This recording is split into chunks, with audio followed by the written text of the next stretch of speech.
I feel like every time I have a guest, I'm like, I'm so excited to have so on. Yeah, but I'm the most exciting. I mean, Actually, that's a lie. The other guests were way more exciting than me. I am moderately excited to to introduce my guest today. You gotta keep me hopeful. I'm actually so stoked because today I'm interviewing my former apprentice, my coworker, Vicky Stoner. That's me. So Yeah, very Vicky excited. Vicky works with me here at Bluebird Tattoo, and I'm gonna let you tell them about yourself. I was born for this. I'm so Get ready to it? talk about me. Oh my goodness. Okay. I started working for Bluebird, what, 5 years ago now? No, it was probably 4 years ago. And I came on as shop manager. Missy swindled me into the role. Kidding. I was like dying for the role and just wanted her to ask me soon. I literally stole her from her other job. She was fishing. I was getting tattooed by her, and she was fishing around, asking questions about my job, how it was going. She was hoping I was going to talk. Am I allowed to curse on your podcast? Do you think? Probably. Probably. Most definitely. Go. She was hoping I was talking shit about my job, but that day I actually got a promotion instead. It was so funny. She decided to ask me anyways, despite my promotion in my other job, if I would come and work with her. And I said, yes, absolutely. It was honestly devastating. I was like, let me set the scene. I'm like, okay, everybody, Vicky's coming in, and I just want you guys to like kind of pay attention to her because I'm really thinking about asking her to be the shop manager. I've been tattooing her for a long time. And like 5 minutes into her tattoo appointment, she gets the phone call that she got the promotion. And I was just like, oh, What can I say? You'd be missing one thing from me, like, duh. Yeah, so I decided to ask her anyway. It was like a couple weeks later. I was like, I know you just got this promotion. You really love your job, but how about you quit and come work for me instead? And I was like, duh, of course I'll do that. That's like a dream job. I was in the industry for a very short period of time when I was 18. Didn't work out. I got like a quick little apprenticeship at another shop. Didn't work out for multiple reasons. Won't go into them, but I definitely knew that I didn't want to be an apprentice again at this time until like probably a year and a half after working for you as your manager, right? Um, Oh, I say, a ton. Is that terrible? I mean, it is terrible, but it's fine. Okay. I think I do too. I say it right away. About like a month, no, about like a year and a half after working for you, I was like, "Man, it'd be really cool to apprentice under Missy." Although she would literally say every day, "I don't want an apprentice. That is the last thing that I want. Please don't ask me." And I did anyways. I shot my shot with her, and she was like, "Yeah, I'll teach you how to tattoo." That was probably 3 years ago, right? That I asked to be your apprentice. Yeah, and so I had a shop meeting, and I was like, "Hey, I just want to know, like, what's everybody's goals? Like, what do you guys?" I think this is the first meeting ever that I did goals and like talking about like, what do you guys want? Do you even want to work here in 5 years? Which we found out was a tough question. But yeah, like, what do you guys want? And then I was like, just think about it. Like, don't answer today. Like, think about it. I want you to come back with some goals.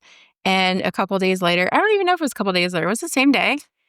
It was a couple days I think it later. was, I yeah. did think about it because honestly, it was really being an apprentice is a huge lifestyle change that would have completely uprooted my entire routine, my entire life, because it is really hard work. And I really had to think on it for a couple days. But yeah, in the end, I was like, this is actually a no-brainer. I clearly admire Missy's talent. I've been getting tattooed by her for years. And how cool would it be to have her teach me how to tattoo? I was already an artist. I just needed to learn a new medium, essentially. So yeah, it was a no-brainer. Yeah, so she's like, I think I want to learn how to tattoo. She didn't ask me.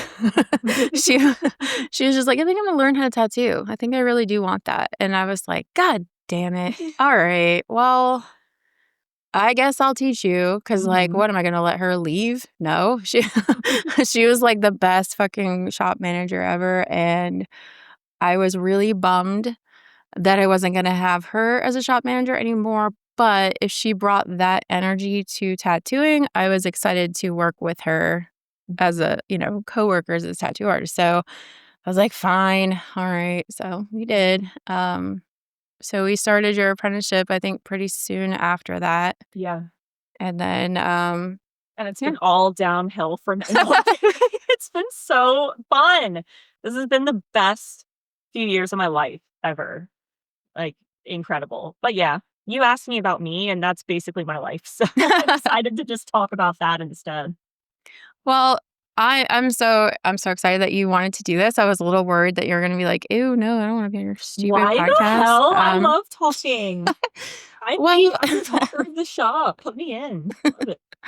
but yeah, so thank you for doing this. You're one of my best friends and just an overall amazing human, and I think that more people should know about you. And the biggest thing I want to talk about is the fact that you came out of your apprenticeship just you came in hot and just took off, and you've been going so hard like ever since. I mean, you've been going hard since day one of your apprenticeship, but like you came out the gates, like you came out swinging, and you have never really struggled to be booked. You've never Mhm. really struggled with, getting appointments, and I know that you think you have because I know there's definitely been conversations that we've had where you're like, "Oh, I don't know," like, Mhm. but you've just I've just seen this, like, steady build of your clientele, and people just love to get tattooed by you, and you have these super fans that are pretty much will get whatever you want to put on them, Mhm.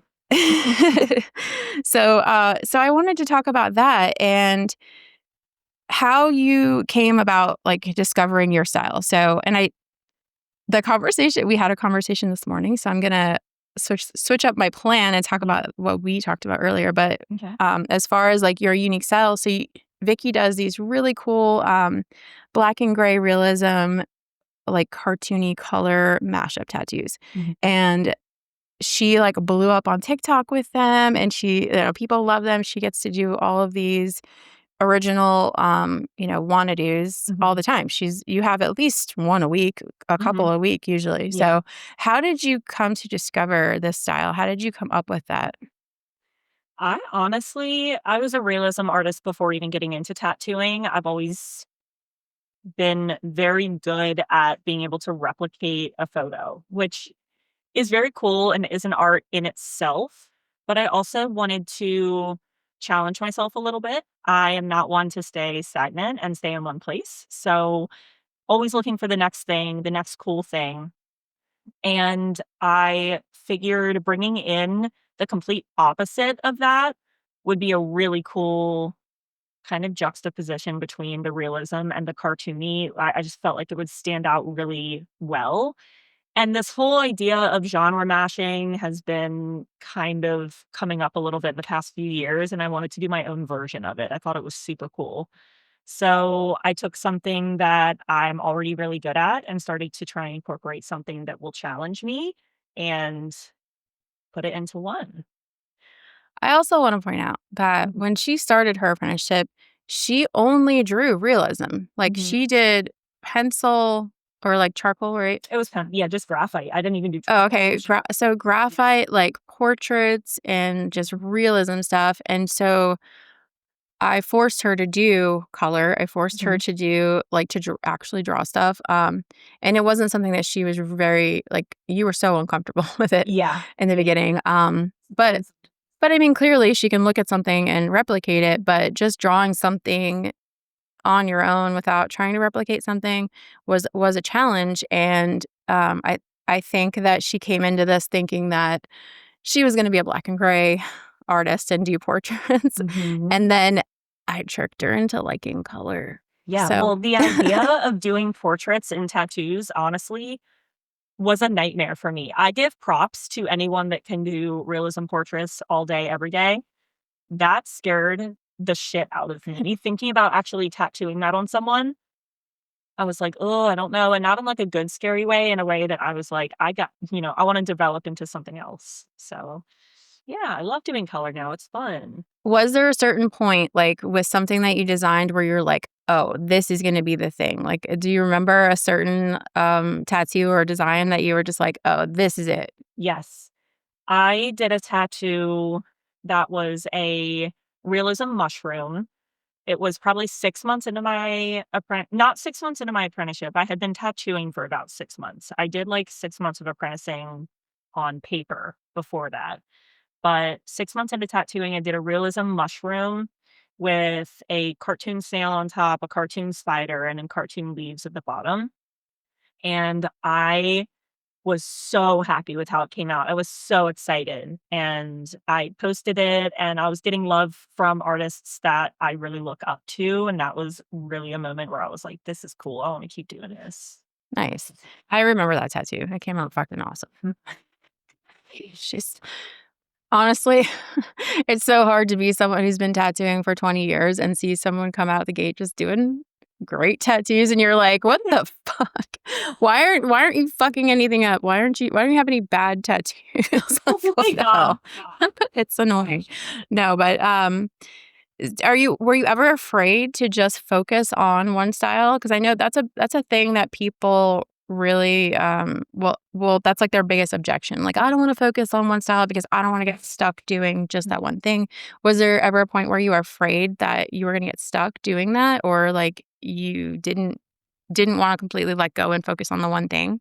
Yeah, 100%. I think that even though I took off with clients and I was fully booked and I was busy, I am not the type of person to ever get comfortable. And I think I was scared that if I were to try and narrow in on something like this so early on, one, I wouldn't get the practice that I needed with other types of styles. And two, I didn't want to already be so, I guess, exclusive. I don't know, exclusive is a weird word, but I didn't want people to think they couldn't come to me for other things because I also did enjoy doing other things. This was just what was working for me and what I was enjoying doing at the time, but definitely wasn't comfortable turning away people yet, for sure. How did you get to the point where you're doing the tattoos that you want to be doing? Like, being booked out with just those tattoos?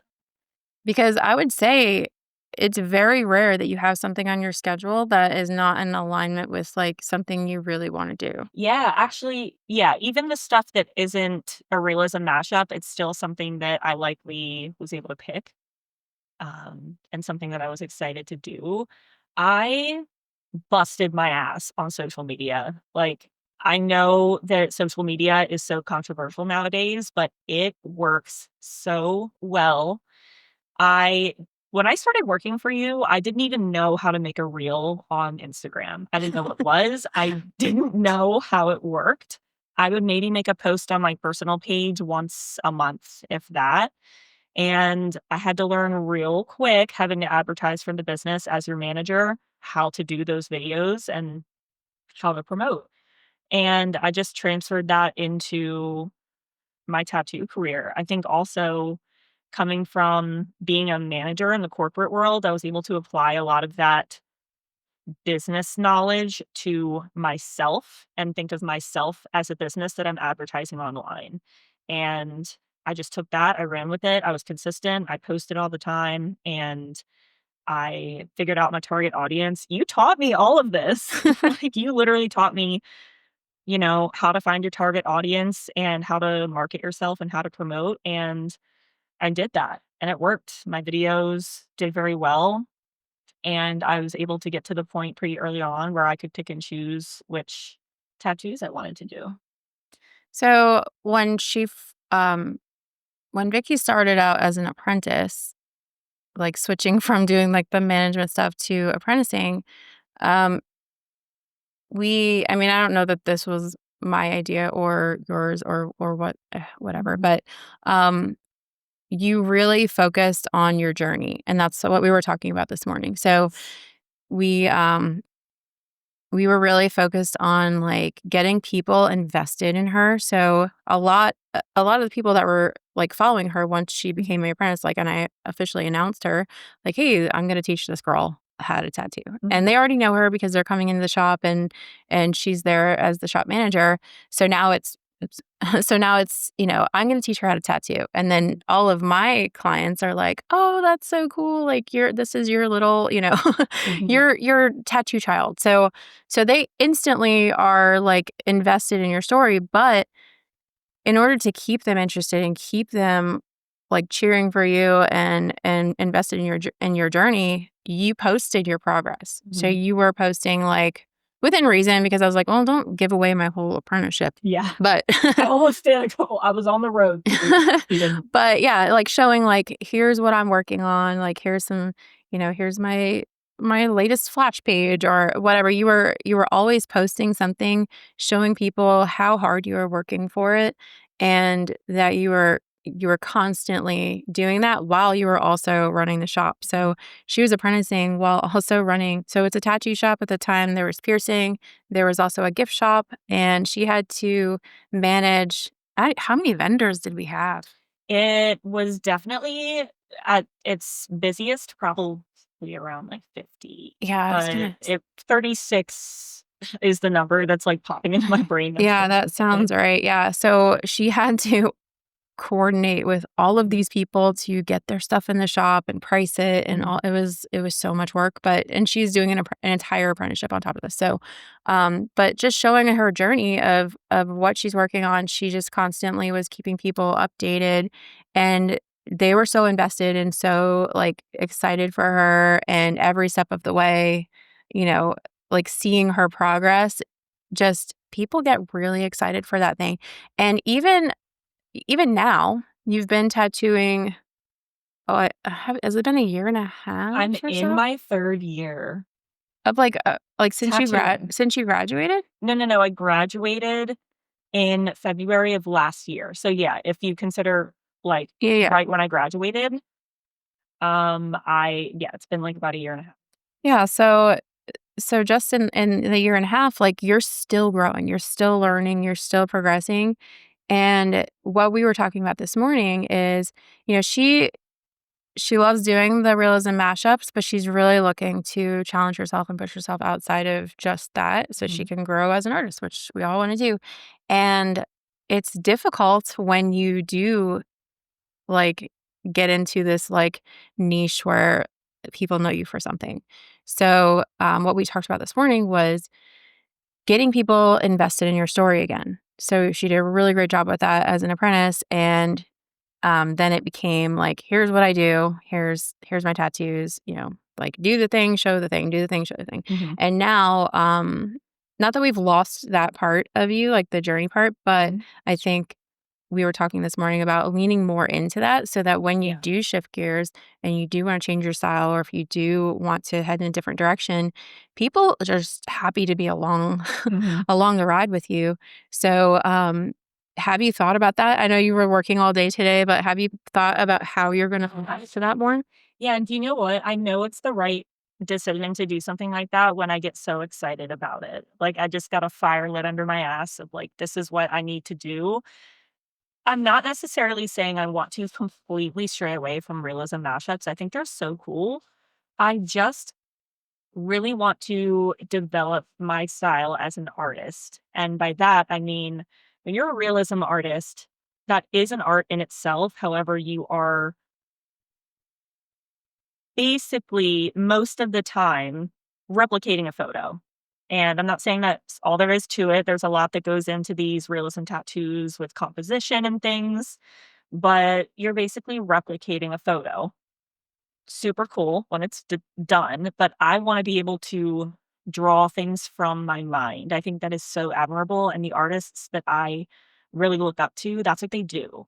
So I want to be like that. I want to be that I wanna be my own version of that. So, yeah, I'm gonna start doing studies where I draw. Basically, I will pick an animal and I'm gonna draw it in so many different poses to where I could draw it like the back of my hand and not necessarily need a reference photo. Um, yeah, I'm just excited to do that, and I think that knowing my clients, you're so right. Knowing my clients now and the people that cheer me on online, I know they're gonna just have my back and support me either way. And it's gonna make me happy, and that's really what matters, right? Yeah, and Another thing that we had talked about, do you mind that I share this? No, please do. Because we have our one-on-ones, like, once a Mhm. month, and we just kinda talk I'm about an open book. we just kinda talk about, struggles and, like, what we're working on and stuff, and so, try and help keep her accountable for what she says she wants to do. Mhm. So, one of the things that we talked about was basically, like, feeding the beast that is social media, Ugh. and, you know, when you put so much focus on what you're doing to be the thing that drives your likes and your follows and you're worrying about all that stuff. And I know everybody says that like, oh, it's not about the likes and the follows and whatever. It is so hard to not get caught up in that. And Mhm. it's so hard to figure out like what instead you should be focusing on. Mhm. And so especially when you have a style. So for me with pet portraits, I'm like, time to feed the beast, like, give them the pet portrait that they wants to that they want to see. But, but really, it's, and we talked about, like, are we doing it for the people that are actually getting tattoos, or are we doing it for the tattoo artists that are looking? Because that is a fucking trap. Because Yeah. I catch myself doing this a lot too, where I'm like, "Ooh, I wanna post that." Like, what if a tattoo artist sees that and they're like, "Oh my god, what a piece of shit that," or whatever the case is. Like, I don't wanna say, like, talk on video or say something or do something that another like, one of my peers in the industry is gonna see and think is, like, cringy or like, Mhm. What the fuck is she talking about?" or whatever, but the fact is they are not putting money in my pocket. Mhm. And honestly, the followers and the likes are not putting money in my pocket. A very, very small fraction of them are actually booking appointments. And those are the people that I'm posting for. Those are the people that I am trying to get invested in my journey. And so if we're just doing the thing to just like feed the machine that just keeps us on this fucking treadmill of like do the tattoo, show the tattoo, Mhm. we're missing the fucking point, you know? And we're getting off track. So if we're not staying true to what we wanna do and not staying true to, yeah, I was really, into this thing, but I've moved on, I've evolved as an artist. It's been a year and a half. Yeah. I wanna do other stuff. I wanna grow. I wanna learn new things. And if we are still stuck in this cycle of posting the thing we did a year ago, Mhm. we're not growing Yeah. and it's holding us back. So instead of just letting that be like, yeah, that's what I did last year and that was Mhm. really cool and I'll still do it if people want it, but I'm moving forward, I'm doing this. And if you're able to just post like your journey and who you are, Mhm. and I think that's the thing that's missing is like everybody talks about like talk to your ideal client, like stay, be authentic. But what does that actually mean? Yeah. So, but that means like showing the stuff like, okay, like that was cool, but I'm doing this now. Mhm. And so when you do pivot and you change directions, people are like ready for it. They're Mhm. like, okay, what do we do now? You know what I mean? Like Yeah. I Do you might go, wanna do you wanna sorry to cut you off. no, you're You fine. know, something so funny that I just realized. The other day, I made a post on Instagram, and I posted it. It was an old realism mashup that I did probably a year ago that I do love so much. I love that tattoo a lot, but I posted it because I looked at my feed and I was like, "Oh, shoot, like, there's not enough realism mashups on here. I haven't done enough recently to post. Like, I need to post an old one." When really, I have done some really cool tattoos recently. I don't need to throw in the realism mashup to break it up if I don't need to. Right. I can post all of the cool new things that I've been doing and I've been excited about just because they're new and exciting for me. I don't have to stay. That's just interesting. You also mentioned I'm thinking about the numbers we talked about this morning in terms of followers on social media, maybe not being the ones putting money in your pocket. I have 94.6 thousand followers on TikTok.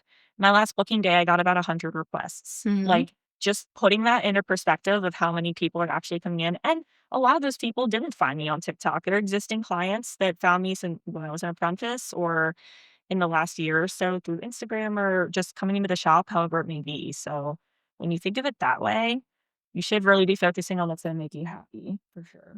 Yeah, and I don't want to discredit TikTok because we do get quite a few like people coming Yes. to the shop from TikTok. I will, however, say they are not typically our ideal person Mhm. because like Out of I the want way. guys, I want to love TikTok. I just don't. Um Yeah. I think Instagram finds me better quality clients Mhm. personally. But so I don't know how to say that in a nice way. Sorry. But Alright. fuck 'em. So the TikTok is like it will get you this very large audience very quickly Mhm. and it just puts you in front of a bunch of people, which is not a bad thing because from that huge group of people, you'll find your people in there, but it's going to probably be a very small like percentage of them. Yeah. I would be really interested to see out of those 100 people that put in a request, like where they did come from. Mhm. And are they people that comment on your posts? Are they people that respond to your stories? Mhm. Like where were you interacting with them Mhm. that sold them? You know what I mean? Yeah.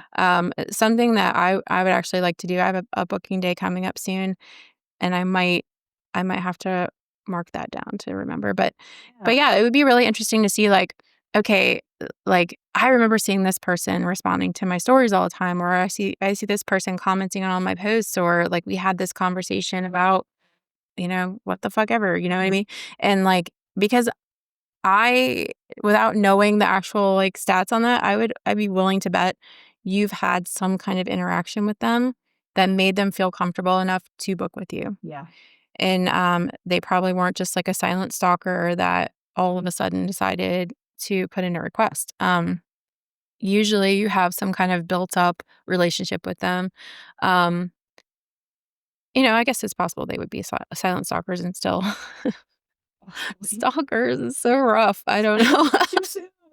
But but you know what I mean? But I mean, I'm sure there's some of them that are like that you haven't had conversations with, but I would be willing to bet that a lot of them that did put in requests, you've interacted with in some way. Yeah. So TikTok is cool.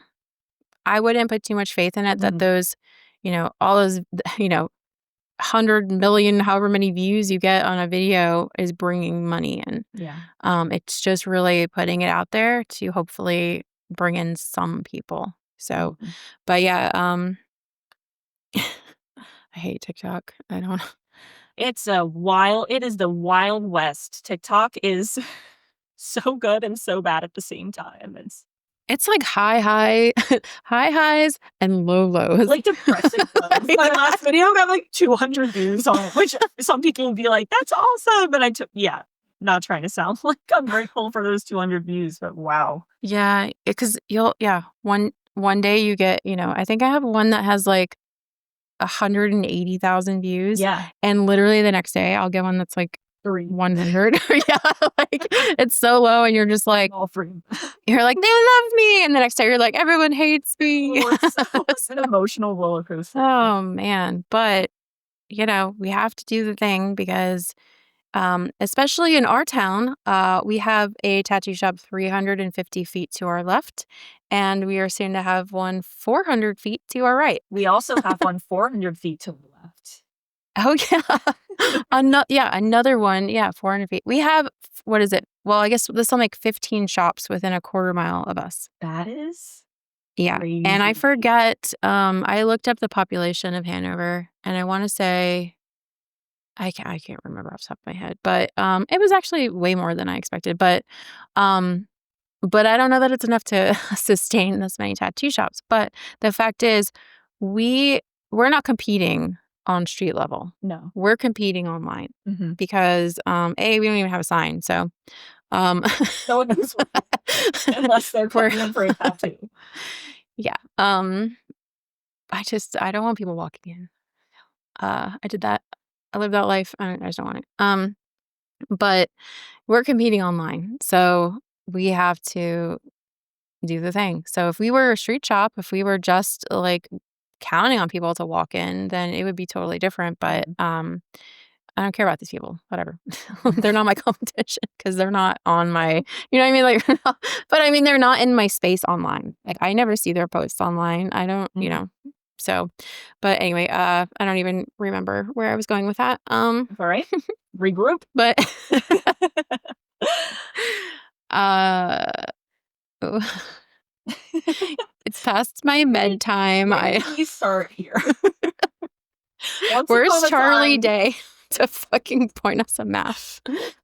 Well, do you feel comfortable now? Do you feel like you're not worried about booking anymore, or do you still worry? I think I still worry. I just will always be that way. And I think that anyone 2 years into tattooing who is too cocky to think that they won't maybe have a slow season ever, I think that's wrong. I think you should always be prepared for you to have a booking day and get no requests in. Maybe not none. I can confidently say I'll probably get one, you know? So what are you doing to ensure that you do get more than one on booking day? Promote, promote, promote. It's just that's really all that you can do. Be a positive presence online, promote your work, and yeah, I'm just trying to keep putting out quality tattoos, keep good relationships with my existing clients. I have some really, really cool, reliable, loyal clients that I know will always be putting in a request every single booking day. And those are my OGs. They've been around since I was doing free tattoos. I think that for me personally, like I really lean into those people Mhm, because they make up more than half of my booking period. So mhm, if I have I usually book 3 months at a time, and easily half of that will be repeat clients or continuations or what have you. So I'm like not really I'm not so focused on finding new people. mhm. I'm focused on getting the same people to come back. Yeah. We took the Bobby Johnson seminar, and he was talking about that. Like before they leave their final session for whatever, he's like, "What else are we doing?" Like he's talking about the next Mhm. project. And I think I naturally did that, but hearing him say that out loud, I was like, "Oh, yeah, I do that." And I definitely want to lean into that more. So, especially the clients that have great schedules, that are Yeah. always available, that always have cool ideas, Mhm. I want to keep them forever. And like, I don't own them. They can go get tattooed somewhere else, but why would they do that when it's way more fun here? And that's all I'm not going to tell them that they can't go, but I'm just going to tell them, it's probably not going to be as fun. Yeah. We're a And blast here, guys. um, We are so fun. I mean, just read the reviews. Mhm. That's right. Says it all, except for that one from fucking Jerry. Um, Jerry. fuck you, Jerry, and your 1-star review. Piece of shit. So at some point you said, I don't want to be one of those artists that closes my books. Mhm. How do you feel about that now? It would be terrifying thinking about my inbox always being open to every custom request, which is a good problem to have. I will make that very clear that that is a great problem to have when people want to get tattooed by you and you're in high demand. But oh my God, like I had to close my books at one point. I remember exactly when I decided to do it. It was when that TikTok went viral. I think now it's at 1.5 million views. That's a lot of people. And it was right before my booking day. Luckily, timing was divine. And I got in so many requests, and I was like, there's no way. I can't keep up with this. I don't want to book a year out. For one, I don't know what my schedule is going to be like in a year. And I'm going to end up having to move people around anyways when things come up. And two, that's also, in my opinion, maybe this is controversial. I don't want people to have to wait that long and book an appointment, pay me money to hold a spot for them a year out. That just seems a little bit, I don't know, it seems a little bit distant to me. I'd rather book in small increments of time now so that one, I know my schedule, and two, people feel like I'm accessible. I always want to be accessible to people, just maybe not 24 hours of the day. Yeah. Right. um, I also think that like I change my mind so often, Yeah. like what I want to do. So from one booking, like every 3 months, I'm like, I feel like doing more pet portraits this time. I feel like doing smaller tattoos. I'm constantly changing what I'm focusing on. And so if I'm booking an appointment for next year, like, what if I decide next year I'm a black and gray artist? Never Whoa, guys. said. What's But gonna get out of I control? don't know. Maybe I'm tired of packing my fucking inks. I just want to bring one bottle. But like I don't know. Like I could be in a completely different headspace, wanting to do something else or be tired of it. Or like, just recently, like Mhm, with Baxter, my dog, like he it was not doing well. We thought we were gonna have to put him down and thank God we didn't have to. He's doing much better. But I looked at my schedule and was like, "Fuck. Like, I'm gonna have to go do all of these pet portraits after he dies." mhm, And if I'm a pet portrait person, no matter when that is that he goes, I'm gonna have pets on my schedule, and that's gonna be the hardest fucking thing. He didn't even die, and I ended up crying on my client one day, mhm. and she was so Wonderful. so like, "Oh, sorry, let me wipe that off." But but no, like, she was very sweet about it, and she totally understood because she just lost her dog a couple months ago, so it was fine. Mhm, But that's gonna be terrible. But, like, what if I'm not able to handle it and then I have a year of pet mhm. portraits booked out? Like, fuck. Yeah. So I just don't wanna, like, confine myself to something for that period of time. Yeah, and I also think too, we were also talking about this morning where even if you reserve yourself time in your schedule for reschedules or for continuations that you didn't plan to be continuation pieces, you're sometimes going to need that extra slot for an appointment to plug in. And if you're booked out 6 months and you gave yourself a certain amount of days every month for those appointments, if it happens a lot and you keep filling up those extra slots with people, you're gonna get to a point where you're putting an extra person on a week when you were only gonna work 3 days or 4 days that week, but instead you're working 5 or 6. Yep. And then it's just you're gonna end up overworking yourself. By the end of that 6 months that you booked out, month 6 is gonna be packed to the brim. And that's what I do for 3 months, Yeah. you know? Yeah. My 3rd month is usually fucked. Yeah, you know what? I'm there now, Yeah. and it's about 3 months into Yep. my booking period. I booked out 6 months, and it's 3 months in, and I'm already to that point of working 6 days this week and gonna make it work, but would prefer not to burn myself out and do that to myself, try to avoid it, you know? So, what do you think about? Because I know you're probably seeing it a lot too, other tattoo artists in the area, like, across the country, they're slow. They're not booked out. They're only booked out maybe a week, 2 weeks. What do you think is different between here? I mean, we're seeing it in our town too. What do you think is different about Bluebird and what you're doing, what we're doing here versus the people who can't get booked? I think it's so many things. So in order for me to not go on a long tangent about why we're the coolest shop around, full is I just think we're one of the most welcoming shops around and we make everybody feel very comfortable and we are fun. I know we joked about it earlier, but it is a fun time when you're in here and I think you leave having had a good experience. Besides that being the overall environment here, I would love to know if those other artists are turning people away instead of challenging themselves. If they're sitting around the shop and a tattoo walks in that they might not usually do, and they're turning them away instead of challenging themselves and taking it on and maybe taking that opportunity to bond with that person and turn them into a repeat client. Um, I think that is super important. Well, I've heard people say, "I'm doing all the things. I'm posting Okay. online. I'm doing this and that. I can't, like, not getting anyone coming in, Yeah. not getting anyone messaging about appointments." Mhm. What do you think it is? Are these people adapting to social media? Are they trying to promote themselves online? Are they being kind to their client and giving them a great experience? I think it's very easy for someone to go to a shop and have a bad experience and never go back again. I think people don't get that here. If they do, I don't know about it. But I mean, I like to think the general feedback of people here is that they are not only getting quality work, but they already kind of know what to expect when they come in here because we post about it and we make it well known online that we are very welcoming and comforting and nice, funny people.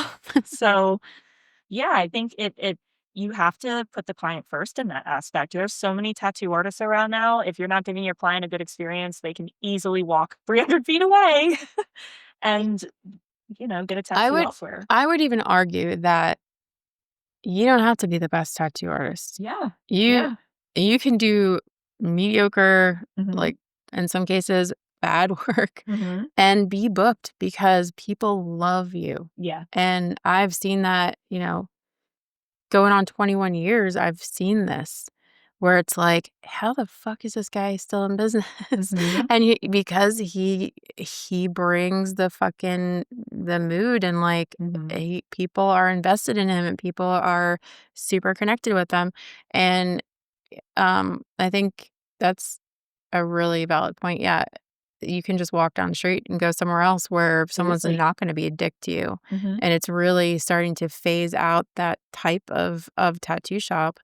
Um, it's I mean, everybody's saying it. It's super saturated right now. Mhm. Everyone's opening a tattoo shop. Yeah. Um, Yeah. I think it's a phase. I think it's gonna go away, honestly. Yeah. The people that aren't like don't know what the fuck they're doing, they're gonna give up because it's hard. Mhm. Um, People probably thought this about me when I opened my shop. They were like, "Oh, another fucking tattoo artist thinks that she can run a shop." Well, I didn't know how to run a shop. That is Yeah. very true. I didn't know how to run a business, but I did have a lot of management experience. So I didn't go Mhm. into it completely blind, but um I think that a lot of artists are not well, we're like very like creative minded. It's really Mhm. hard to be an artist and also be business minded or be very like type A and Mhm. organized and have your shit together, but unfortunately like you have to be both to be a tattoo artist, like to be like truly successful and really be able to like make it through hard times like this where it's super saturated and there's everyone's just fucking fighting for clients.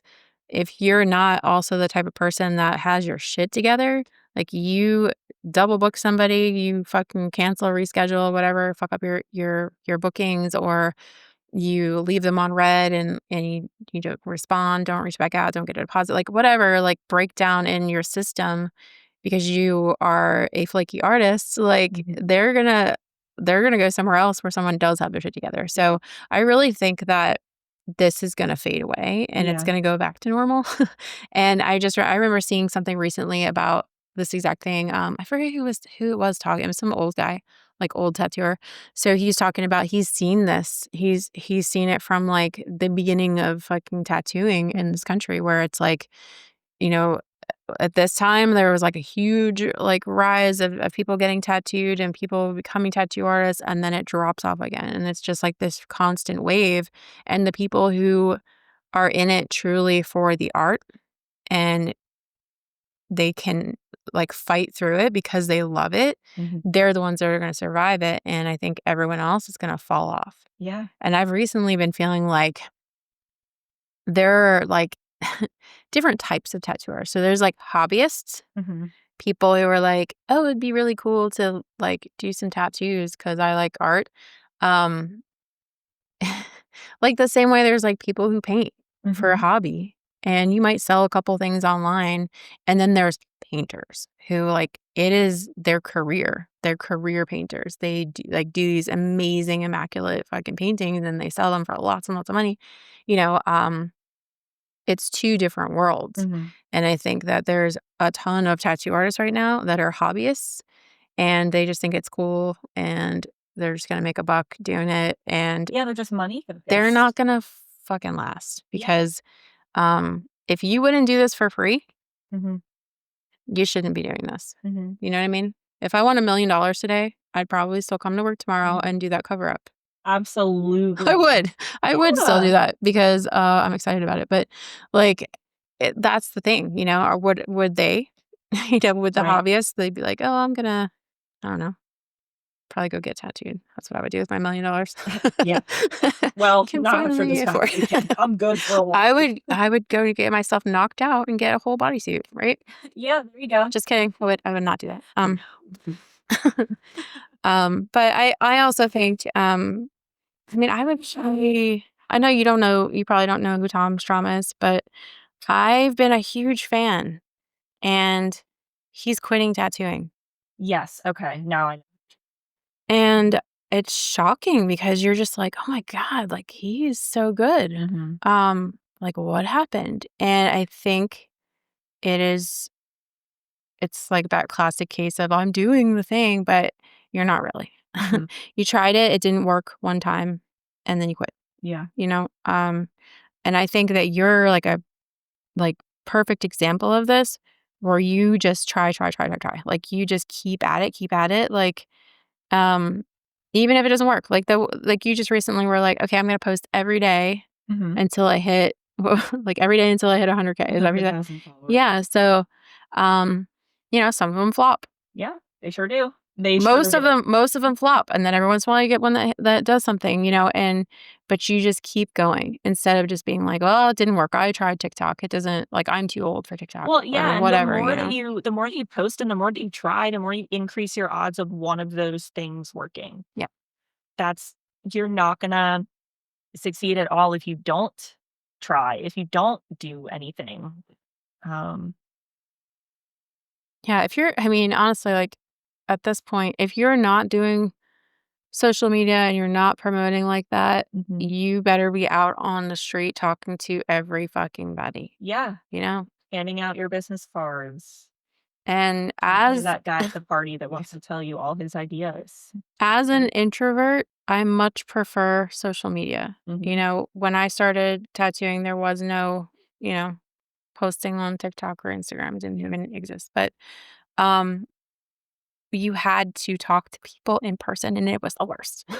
Like, everywhere you go, you're like, here's my card." I don't even bring cards with me anymore because 'cause I'm like, I don't know, look me up on Instagram, yeah, here oh, like, give me your phone, I'll put it in." mhm, But, like, if you're not gonna be on Instagram, if you're not gonna actually be posting stuff regularly and really putting in that effort, you gotta talk to people. mhm, And then it's those people that are like, "Well, I don't really like to talk to people." mhm, yeah, I I'm an introvert. Well, then you're a hobbyist, mhm, you know? I don't know. and it's really I know that this might seem obvious to some people, but this is not a 9 to 5. I think that if it's truly your passion and you're in this for the right reasons, you'll find yourself just doing things to help your business in your free time. And you need to have balance for sure in order to stay sane. But I constantly find myself just because I love my job so much and I love what I do, I'll be at home and I'll be thinking of new creative ideas to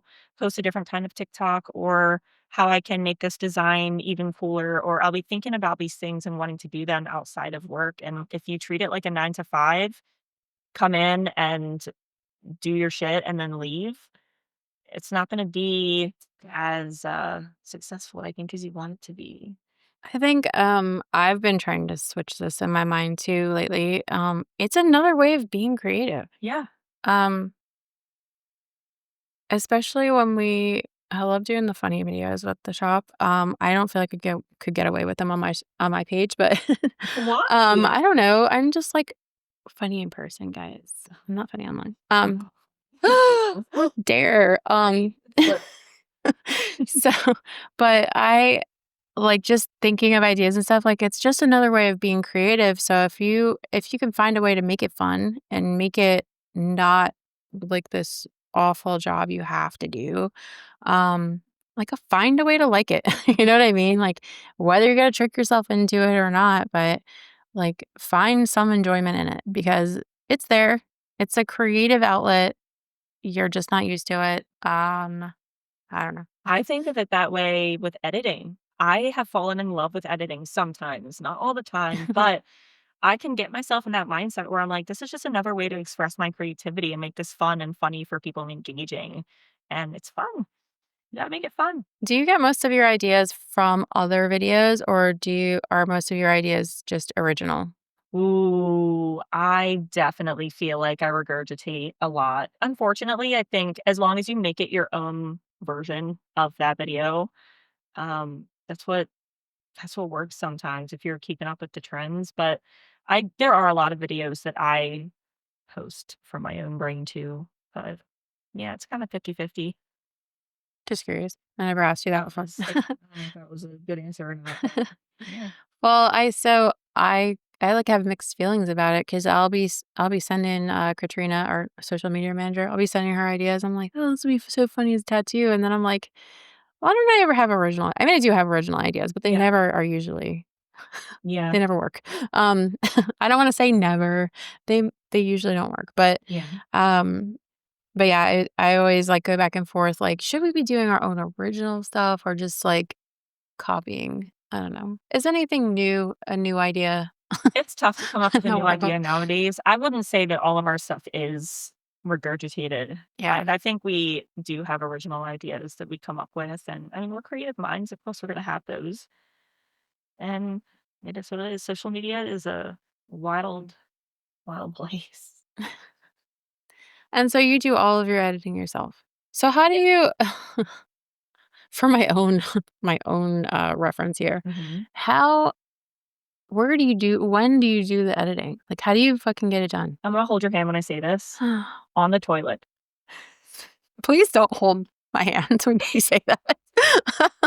I don't wanna be The near toi your hand Utilize and the toilet. every minute of every day. Uh, You got time to no. squat, you got time to edit. Okay. No. On Damn. the treadmill at the gym. It just Oh, that's a good idea. I don't go on the yeah. treadmill. I avoid that one. On the Um, treadmill or the Stairmaster. It's harder on the Stairmaster because 'cause I'd be panting, but no, what else you got? skip that. Literally, I try to fit it into little breaks in my day, so, I'm not telling you to work when you're supposed to be relaxing, but when I'm back there eating lunch and I'm just staring at the wall, I'm like, "Let me just at least throw the videos into CapCut really quick. Sponsor us." But So, NDA. um, how long do you think it takes you to edit a video? With the usual videos that I post, my normal formula, I've gotten it to a point where I know exactly how long I want the clips to be. I know how many clips I want there to be. I know the exact text that I'm gonna put in. It takes me maybe 10 minutes Damn, to really? but I'm yeah, to edit it slow. and then probably 5 minutes to post it on all platforms. I feel like I overthink it. I way overthink it because it's taking me like fucking 30 minutes, an hour sometimes to edit shit. And Well, I'm like, that's what am I why am I over and then it'll flop and I'm like, I just fucking wasted all this and I time. think that that's But normal for videos that I filmed a day in the life the other day, and I haven't gotten around to editing it because it's gonna take me probably not long, half an hour to an hour to edit, put the text in, pick music for it, all that stuff. But yeah, not all the time. I think if you find a small 10-second video that showcases your face, your work in a way that resonates with you, you can get into a quick routine of just like making it real quick and putting it up, and it can be the same every time. If it hmm, works once, it'll work again. yeah. Hmm. Okay.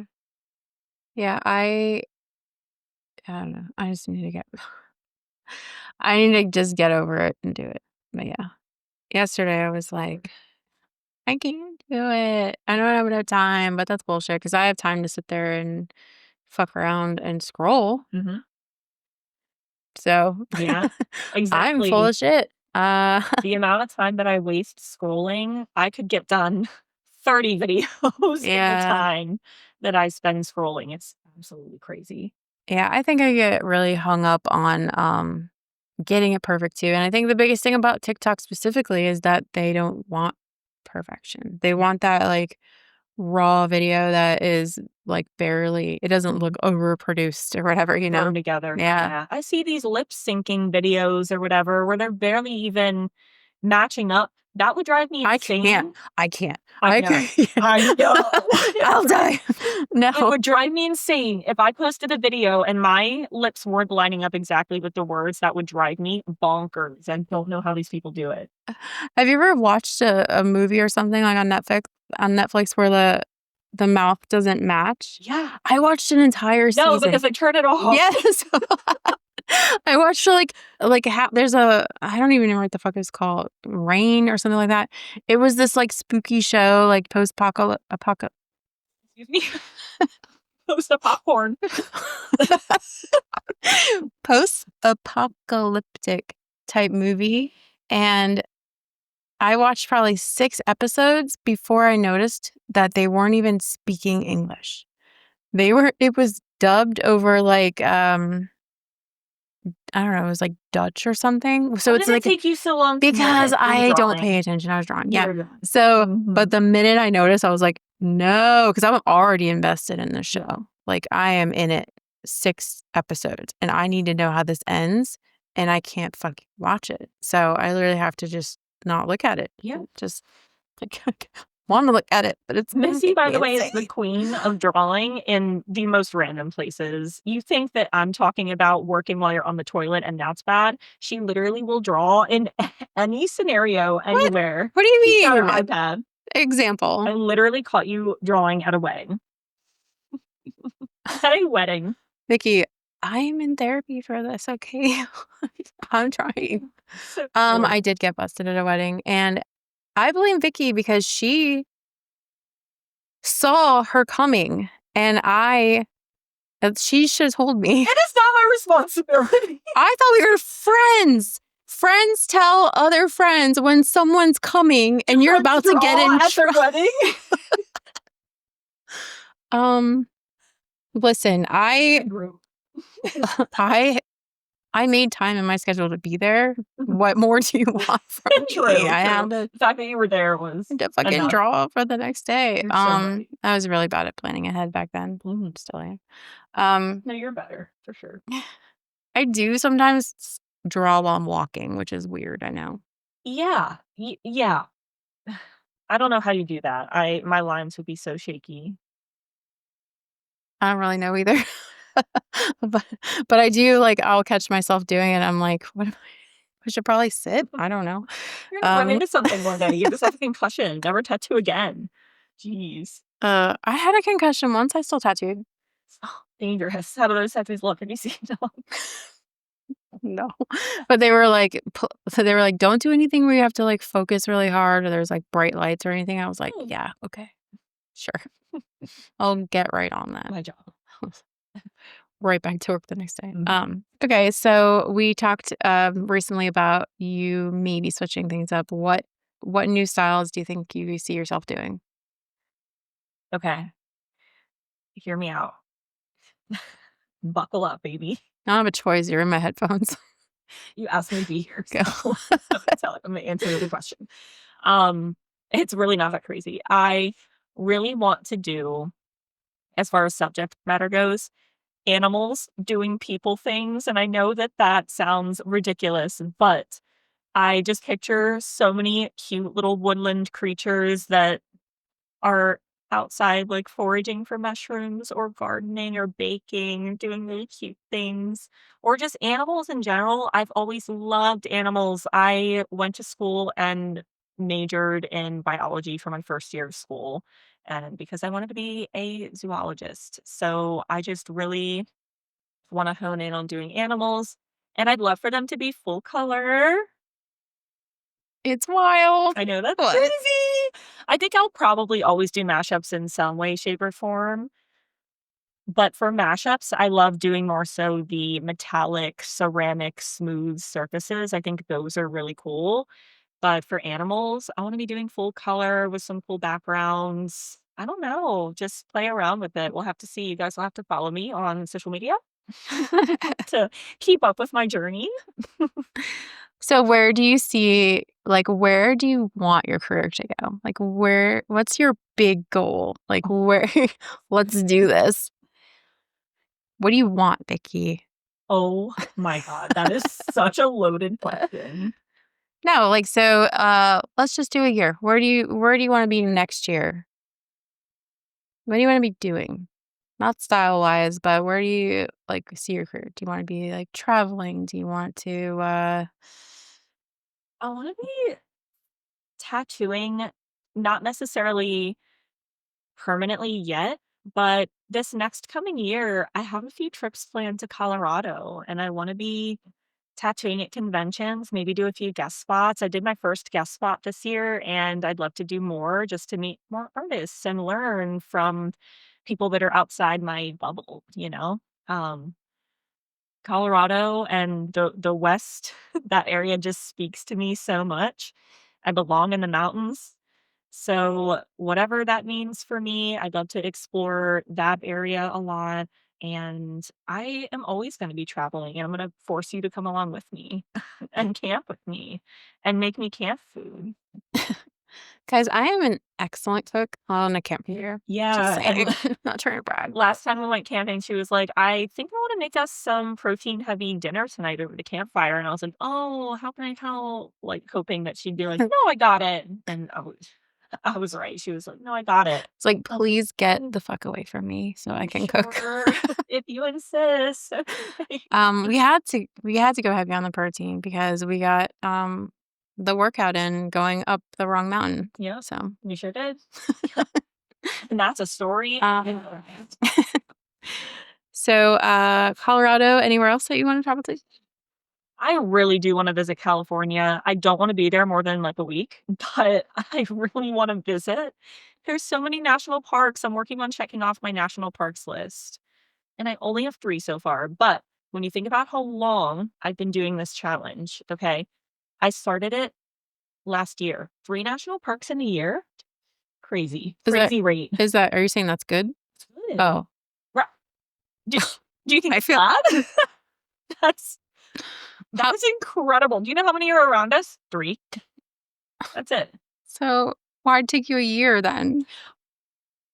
You Um, make a valid point, but I'd like to I know. continue this journey. Um, California has some cool ones. Colorado has some cool yeah, I ones. was gonna say California is a very large state. Yeah. You should probably narrow it down. Mm. Yeah, redwoods, yeah, I've been there. Wait, I don't know if it's actually a national park though. Merwoods. I don't think it is. I think it is. I could be wrong. I'll be embarrassed if it's not, but oh, I do have a trip planned to go to the Tetons next year in What? Jackson Hole, Wyoming. What advice would you give to a new tattoo artist that is looking to why are you making that face? I got I You got knew I was so gonna many things ask to that. say. Put me in. Specifically, someone who's looking to, like, find a style and, like Just draw it. Draw it, put it out there for people to see. Someone eventually is going to wanna get it done. Tattoo for tattoo for free. You might disagree with me, but I've done a couple free mashups, especially when I first started doing them, because I wanted people to see that I could execute them well too. It's one thing to see an artist put up something that looks really cool, but if it's way outside of what they usually do, it's going to be hard for people to trust that, I think, right off the bat. Do a free one or a discounted one. If you don't want to fully do one for free, find a friend who will do it at a discount. We'll get it at a discount and put it out there. Just literally shove it down people's throats. This is what I wanna do, and just keep putting them out there. That's what I've done. what do you think is, like, the biggest or most valuable lesson that you've learned as a tattoo artist that is not specifically, like, how to tattoo? Like, life lesson, business lesson, like, what is Mm. your biggest takeaway? You do not know it all. You never will know it all, and you have to be adaptable and coachable. That is probably the biggest lesson that I've learned. You gotta put your ego and your pride aside and just take advice from people who probably know better. Maybe they don't, but I think everyone can teach you a little something. On top of that, the second biggest thing, if arguably right there alongside it, the clients are everything. Like, we would not be here. No tattoo artist would be here without their clients. Treat your clients right. Treat them with respect, kindness. Everyone has a story. Even if you get a client that comes in and maybe they're a little bothersome and maybe you had a really hard time sitting there with them for a couple hours, try and remember that they could be having a bad day. They could have no one else to talk to. And even though it's hard on our end to receive that, just know that we wouldn't be here without them coming in here to get tattooed. So, yeah. That's good. That was a good answer. Yeah. Um, I would like to add Mhm. to what you've learned. Don't give up on your dream because Vicky literally almost didn't become a tattoo artist. Mhm. She let the bad situation that she was originally in Mhm. um, change her mind. And, had she not come to work for me, she might still be working at fucking That loser place, Target down the other road. place. Yeah. So Mhm. crazy how things can change in just what, 3 years, Yeah. 4 years. Just just ask. You will never be given an opportunity if you don't put yourself in the situation. I put myself, not strategically, but like I found myself in the right room with the right person, and all I had to do was ask. And I almost didn't because she was saying she didn't want an apprentice, and I just asked. I probably never would have been like, Vicky, do you want to learn how to tattoo? It's not gonna happen. Yeah. Never. She would have but never willingly asked me to be her apprentice. So, but I'm glad that I did. So, you mhm. know. Me too. Well, thank you for doing this. Sorry that I made you stay so late. Um, So but late. it's like 5. It is 5:30. We're gonna hit traffic. Traffickers are gonna kill us. Annoying. No, but thank you. I appreciate you coming on the podcast. My little Absolutely. podcast. I will always support you in any way, shape, or form. You are not only the best mentor I could have ever asked for, but you're one of my best friends, and I will always support you in anything you do in life. Always. Can you say that into the microphone? Interesting. Let me Okay. consider. Okay. I'm I kidding. take I'm it kidding. all back. Where can people find you? What is your social media, etc.? Everything is Happy Camper Tattoos. That is Instagram, TikTok, my Venmo. No, I'm kidding. Uh, Facebook should be Tattoos by Vicky Stoner. Should be. She doesn't check it, so don't even Should bother. be. But and well, I wanted to mention that you're working on some merch too. So if You're doing this on purpose, so I fucking do it, huh? listen, if I'm not gonna hold you accountable, who will? So Yours? she's gonna have merch soon, and you should check that out on her social media. She'll be Mhm. posting about that. It's gonna T-shirts, be baby tees, beanies. super cute. We're getting it. Ew. Please never do that again. Anyway, thanks, Vicky. Love you so much. Bye.